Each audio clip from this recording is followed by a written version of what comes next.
सदियों से नदियों का इस्तेमाल माल और जन परिवहन के लिए किया जाता रहा है। आज भी नदियों के जरिए भारी सामानों की ढुलाई सड़क या रेल के मुकाबले सस्ती और कम प्रदूषण फैलाने वाली होती है। एक सदी पहले तक गंगा नदी भी एक व्यस्त जलमार्ग थी। रेलवेज के विकास के साथ इसका इस्तेमाल तकरीबन खत्म हो गया, लेकिन अब स्थिति बदल रही है। In the very early days of government, we announced the Sagar Mala project. It also focuses on promoting port-led development. We have enacted a legislation for declaring 111 waterways as national waterways. माननीय प्रधानमंत्री के स्वप्न को सागरमाला एवं जलमार्ग विकास द्वारा साकार करने का प्रयास तेजी से जारी है।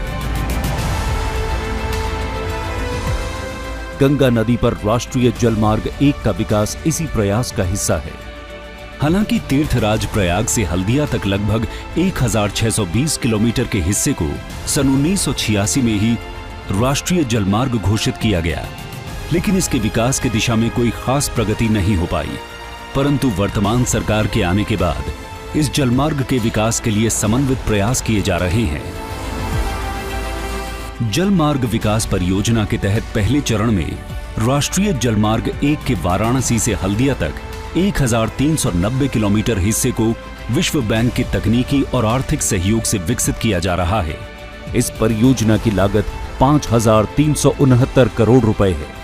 इसके तहत जलमार्ग सुधार जैसे नदी की गहराई और चौड़ाई बढ़ाना, नौवहन साधनों का विकास, वाराणसी, साहिबगंज और हल्दिया में मल्टी मॉडल टर्मिनल का निर्माण, तटबंध सुरक्षा संबंधी कार्य तथा LNG जलयानों की आवाजाही से जुड़ी सुविधाओं का विकास किया जाएगा।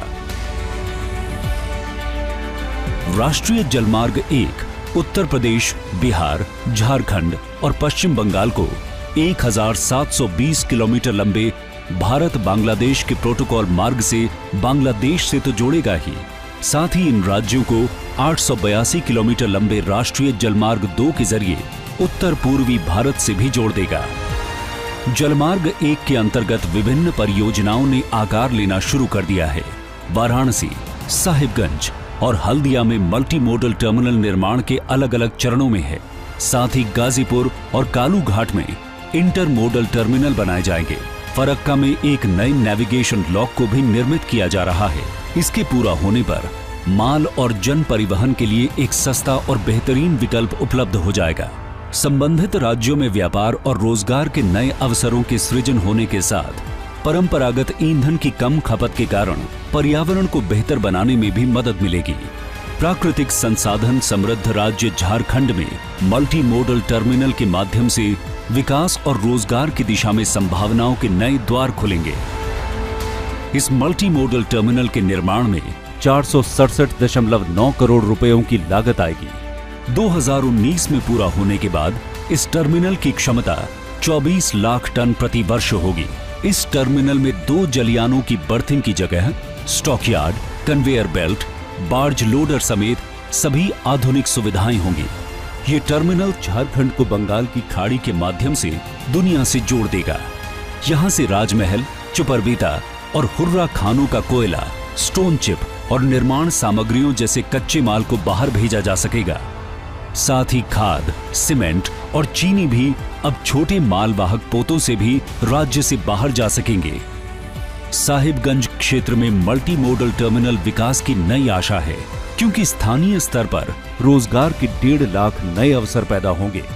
बेहतर नदी परिवहन से निवेश बढ़ना तय है, जो कि अंततः राज्य के विकास को एक नया आयाम देगा।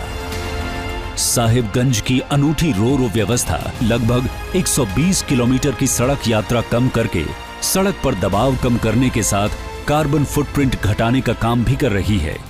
इस तरह की रो सेवा 4 अन्य स्थानों पर भी शुरू की जाएगी। सन 2022 में पूरी तरह बहाल हो जाने के बाद राष्ट्रीय जलमार्ग 1 भारत की सांस्कृतिक पहचान गंगा नदी के लिए एक नया सवेरा लेकर आएगा।